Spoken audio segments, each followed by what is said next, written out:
Hello and welcome to Fortify City TV, and this is Health Matters. It's good to have you with us again. And as usual, my co host is in the back, and I'm your host, Patience Play Atto. And I have my co host in the back there, Fasia Hilton. And tonight we will be discussing about teen health, a discussion about teenagers and the physical body changes. And sometimes it's just good to have this kind of conversation with your teenagers. But before we dive into that, I just want to say welcome. Welcome to all our viewers wherever you are. We want to say welcome, and I want to say welcome to my co-host Fasia. Fasia, you are welcome. Thank you. It is good to be back.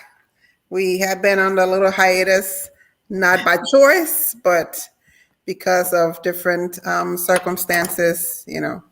So we are glad to be back. Thank you so much. Thank you. Tonight we're talking about teen health. So if you have a teenager or you have a niece, a nephew, or maybe community, you're into the in the community there, and you are active in the community. You have people that you interact with. They are teenagers.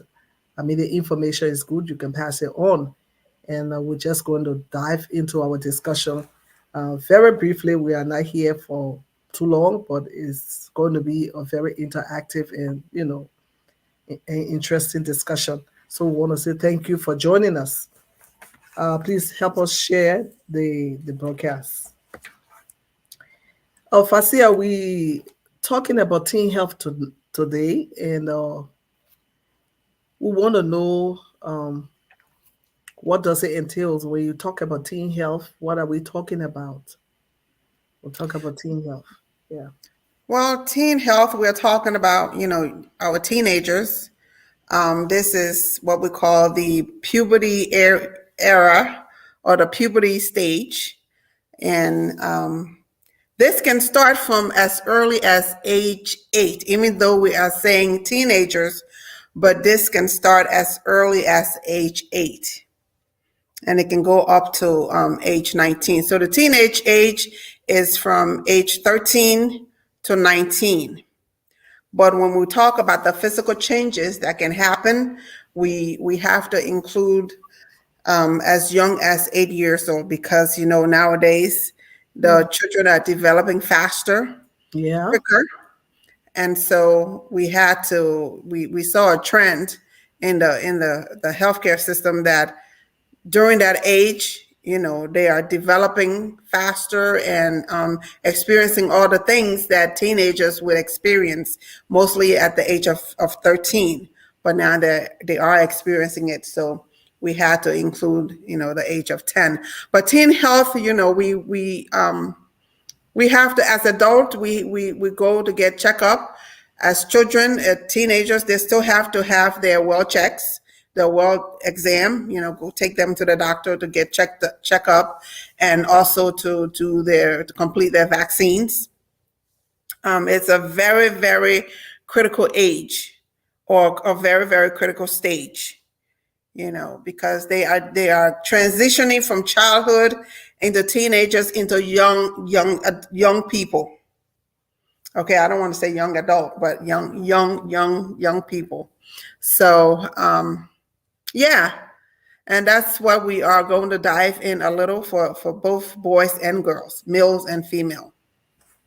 Thank you, Fasia. When is the best time to talk to your teenagers about the body? Because most of the time, especially our African settings, we really don't have that conversation. It's kind of, yeah, just scanty when people do. When is the best time to talk to your teenagers about the bodies? Well, it all depends on your child, and it all depends on your comfortability as well. But if you see that your child is developing, your daughter is developing, quicker than the average, then it's time to talk to them. And you can talk to your child as young as age 8. When you see those physical changes to your daughter or your son, I started, and I think maybe I could be biased because I'm in the healthcare arena, but I started talking about physical changes to my daughter at that age. But even at a younger age, I didn't, I was always upfront with her. I didn't change the names of your body parts.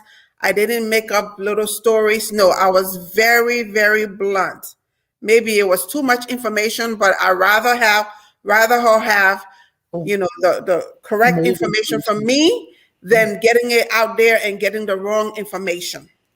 So it That's all depends on the parents and how comfortable they are. But I would advise that you start talking to your children as soon as possible. Don't hide things away. Don't hide things from them. Because I know back home, when I say back home, I'm talking about in Liberia, in West Africa, especially African parents, back then, we don't talk about the talk, yeah. and then children go and experience and then they get caught. It's too When late. I say get caught, they get pregnant or what have you, or can contract a disease because you don't tell them, hey, I'm not condoning you doing this, but if you're going to do this, use protection, you know? In our community, like you said earlier, we talk about Africa in Liberia and so forth. Most of the time, we used to. I don't know whether it's still happening or maybe it's better than before, but we usually give all these parts, different names instead of calling it the right names and all kinds of funny names. And even Right. when something is happening, they don't even, you might not even get to know what they're really talking about because they don't want to say, give you the right name of their body parts or the private part or whatever, it is that they have problem with. What is the best thing to do when it comes to naming parts of the body, especially private parts? My recommendation is don't make up names. Don't call it, Mirror Girl or Nunu Girl or this, whatever. Give it the exact name. Just to give you an example, if you're calling this thing, if you're calling it Nunu Girl or Nunu Boy or Pee Wee or what have you, yes, in Liberia, we all know those names. But when you come to the Western world, these people don't know these names. So when your child is going to the teacher or what have you and saying, oh, this person is touching my Nunu Girl or my Pee, they might not know, they might think that you're talking about, something else. That's right. So my advice would be give it the exact name. Don't make up names. That's very, very important. So if you're out there and you find somebody calling that funny name, please correct them in love. In love. Yes. Yes. You don't want to have any kind of misunderstanding in your presentation. But that's a good thing that we watch out for one another. This is surely, is for safety purpose. So we want to go to the development of the body. Let's start with the ladies, the girls, the teenage girls. How early, you talked about it earlier, but we want to know how early their body start developing to the place of where is the possibility of pregnancy exists, and what are the signs they ought to watch out for. Now, like I said, teenage starts from age 13, and normally that's when you would think that girls and boys will start to develop. But for both girls and boys, they can start as early as age 8, where you see with the female, the breast starts to bud, and boys, you start to see maybe not facial hair for the boys, but you start to notice the change in the voice. The voice starts to get deeper for the boys. And then for the girls, their genitalia area, you might start to notice pubic hair on the girls. And sometimes you might have kids that are precocious, what we call that precocious puberty, where, in the genitalia area, sometimes they are born like that with hair there. Or sometimes you start noticing it at age 3. Does it mean that something is wrong with them? No, not at all. But it happens. Okay, so you start to notice with the girls, they start to grow breast buds, and they can even start their menstrual cycle at age 8. Believe it or not, at age 8 they can start their menstrual cycle. And once a female starts to menstruate, that's a risk she can get pregnant. And when I worked in family practice, the youngest pregnant female that I had was, I believe, age 9. I mean, her body was not fully developed, but she got pregnant. So it is very, very, very important to talk to your children about this. Don't wait and put it off and say, oh, or sweep it under the rug. No, be upfront with them. Tell them, teach them, let them hear it from you instead of being inquisitive and hearing the information out there that could be the wrong information. I'm not hearing you. I'm curious about the 9-year-old. I know this is a little diversion, but was the baby healthy? Yes, the baby was healthy, and this was when I worked in public health. So I work with the health department. Yes, and I was in one of the schools, and yes, she became pregnant at 9. She had a prenatal care, but she was at risk. It was a high risk pregnancy because I mean her pelvic bone is not developed. Yeah. So the question here is, was she able to give birth a normal vaginal birth? Or no, I don't know. I don't remember. But normally they would try to see, but if they see that pelvic bone is not fully developed and you're not able to push that baby, then they would do a cesarean. I want to say that it was a cesarean. Don't quote me on that, but she was 9 years old. But if you see her, you will know. She was fully developed. Wow. Yes. So that's why it's important to have a conversation.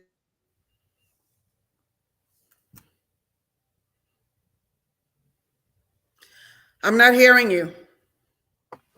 I said it's good to have a conversation with the kids. The children. It is always good to have a conversation with the children. You know what is going on in their life. Always good. Yeah. That's we're talking about the girls. So what about the boys? What are the things we ought to watch out for as they are, growing? The boys, like I said, you will have the facial hair. You will have the voice changes. It will be noticeable. Where one morning you will wake up and your son's voice has changed into this deeper voice. Yeah. And they will start to develop pimples on the face. Even with the girls, they will start to develop pimples or acne, same word, same thing. And then just their growth and development, you will notice a growth spurt in them. One morning you will get up and they are taller than what they're supposed to, than what they were a few days ago.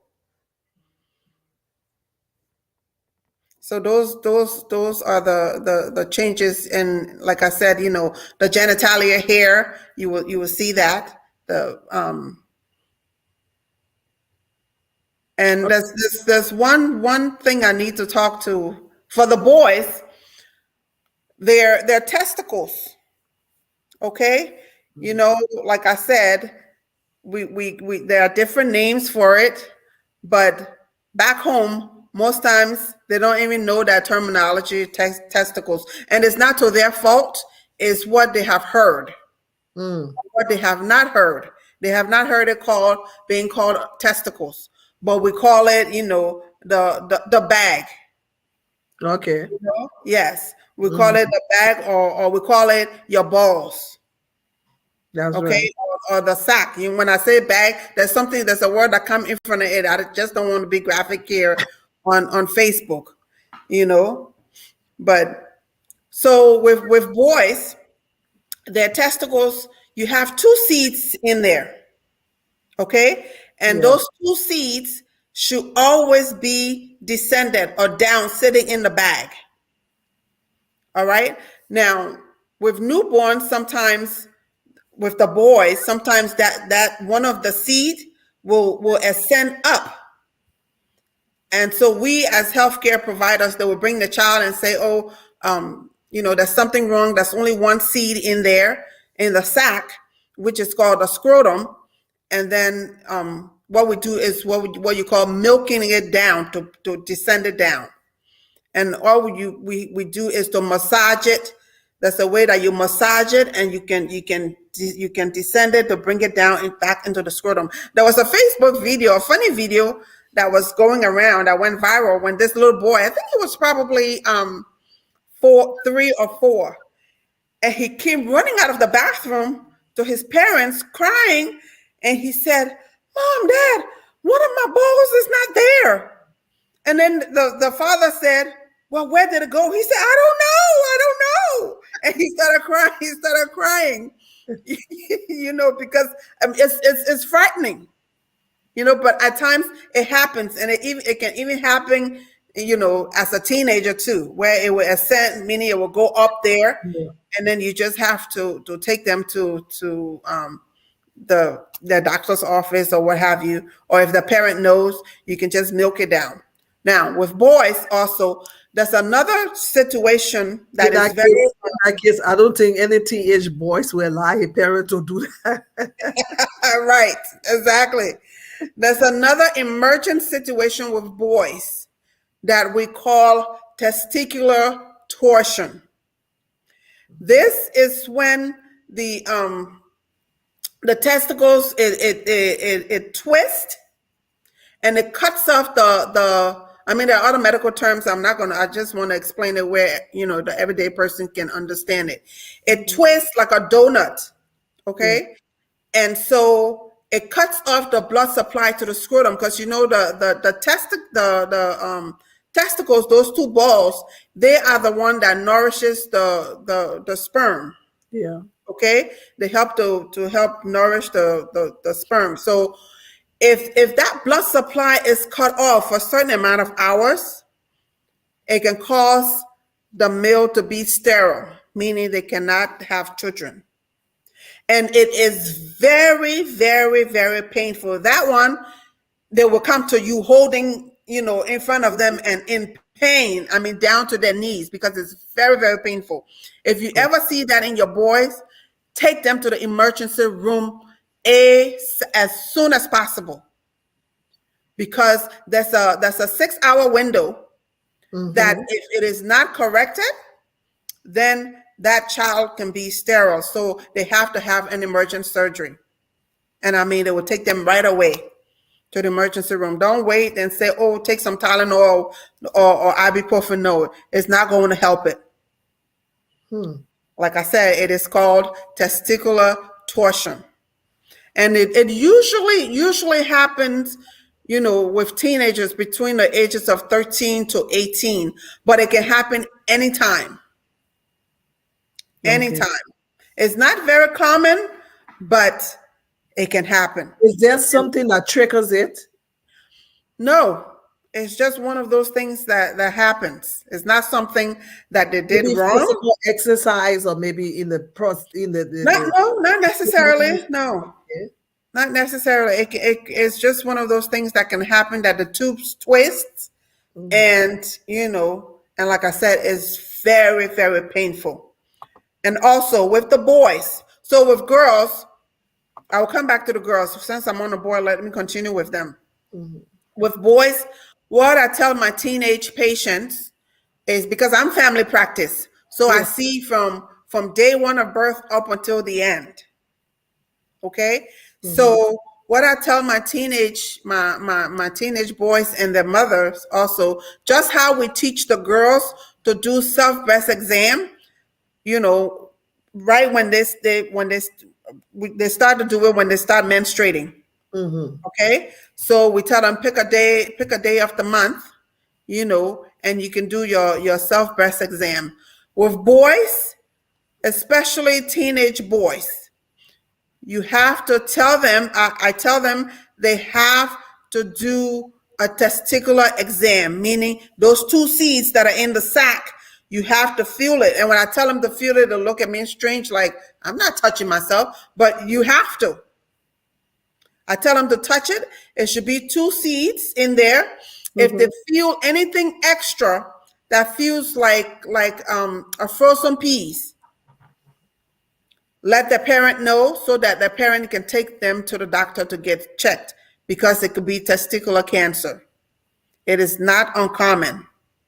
And also, boys or men can also get breast cancer. I repeat, boys or men can also get breast cancer. So if they feel a knot on their chest, they need to go get checked up. They need to go to the doctor to get it checked. So I would tell the boys, you know, pick a day of the month. It's easy to remember the first day of the month than to do, say you're doing the 30th of the month, because February doesn't have 30 days. So I rather them do the first of the month, because every month has the first. And then when you're in the shower, for the boys, just even men, not only boys, men as well. Feel it, make sure there's only two there. You don't feel anything extra. Because if you do, or when you do, go get checked up. If you are a teenager, tell your parents or whomever family member you're with, let them know so that they can take you to have it checked out. Okay. Yes. And then coming back to girls. So like I said, girls can start menstruating starting at the age of 8, especially especially in the Western world, like in the US or in Europe. I don't know what it is they're putting in the food, in the chicken, that they grow faster, they develop faster, and they can start menstruating at age 8. Wow, So, that's so and I'm going to early. use my daughter as an example. When she was probably 7, I noticed that, you know, she started to develop a little. She started to have a little knot on her chest. So I started to explain things to her. And she's very mature for her age. She would ask the right questions, and I didn't hide anything from her. So what I did with her, and I advise my patients as well. I have girls. What I did with her at age 8, you know, we started talking about menstruation and stuff, and you know, I would show her when I was on my cycle, you know, show her what I did. Yeah. Okay. And then on the weekend, I went to the dollar store and bought a pack of maxi pad on the weekend. And I would have her wear it in the house, you know, at home on the weekend, just so she would have a feel Yeah. of what, because it's uncomfortable wearing it the first time, having this big old pad in your undies and walking around at school. So I had her to wear it on the weekend, just so on Saturday and Sunday, she'll wear it. And then she had a feel, she knew how to change it and how often to change it. And, you know, that you take a shower more often with that, because there's, you know, Smell. and so she was very comfortable when it was time. And luckily it happened at home when she was 8 years old. She was at home that morning, but she knew exactly what to do. That is So good. this is what I advise to my female, you know, parents to do to their children. I use my daughter as an example. Good. So, what other health tips can you give our teenagers or the parents before we close tonight? I would say, like I said, take them to the doctor visit. And what I did with my teenage children, my teenage patients, you have to give them that respect, because if you take the child to the doctor and you're sitting there in the room, they will not tell the provider everything, because the parent is there. So sometimes I will ask the parent, do you mind stepping out for a minute? And most of them were receptive to that. And then the teen, believe it or not, they would disclose that information, but the provider as well has to have a great, people's skills and rapport with the patient. You have to make them comfortable. That's right. And they will come and they will download everything to me. And then if because some information is HIPAA. There's some information that I can't tell, and it's not me. It's just the law. That's it. So then I will ask them, like for instance, if the child has an STD, per the state law, that child can seek help without their parents' consent, and that child can be treated for an STD infection without a parent's consent. Now, it's a double-edged sword, but I'd rather my child get the treatment than not being able to get the treatment. That's right. Yeah. And in this day and age, most of the children, they're not getting because I have teenagers, so I know they're not getting the correct hours of sleep because of technology. Right. Yes, definitely. And you have to set that restriction with them.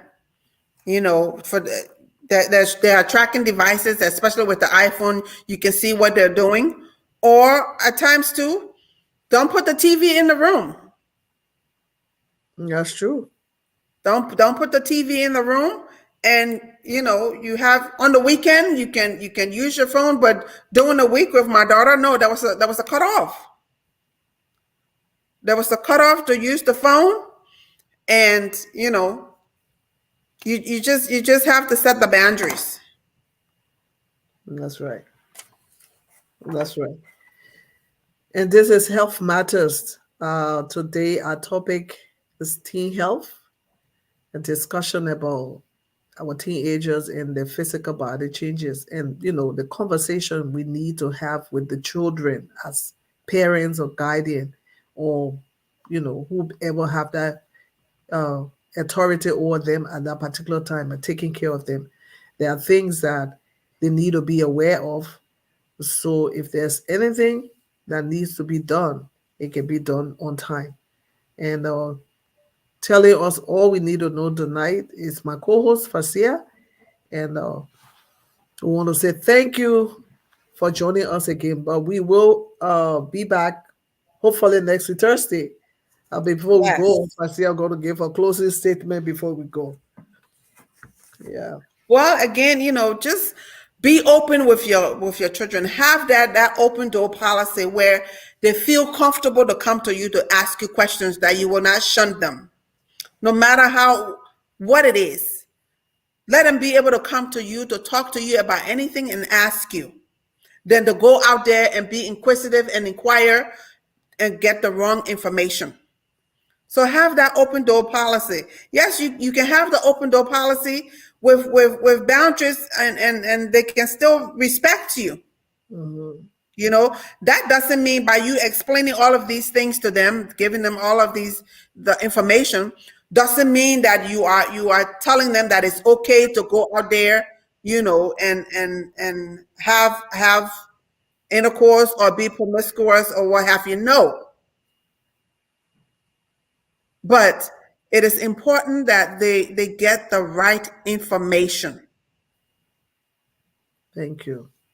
If you don't have that open door policy, they will hide from you and they will do things and you will not know. That's right. So that is it for today. Have an open conversation with your teenager and make it possible or make it easy for them to, communicate with you. That way you will know exactly what is Yes. going on in their lives. So we want to say thank you for joining us. We will be back here next week, Thursday. And this is Health Matters, your health matters. And those of you that are sick tonight, we declare according to the word of God in 3 John 3 that tells us, Beloved, I wish above all things that thou may prosper and be in health, even as thy soul prospereth. May the power of the Amen. Lord locate you and bring total healing in the name of Jesus. God bless you tonight, wherever you are. Stay blessed. Stay blessed. Thanks for joining us. Good night.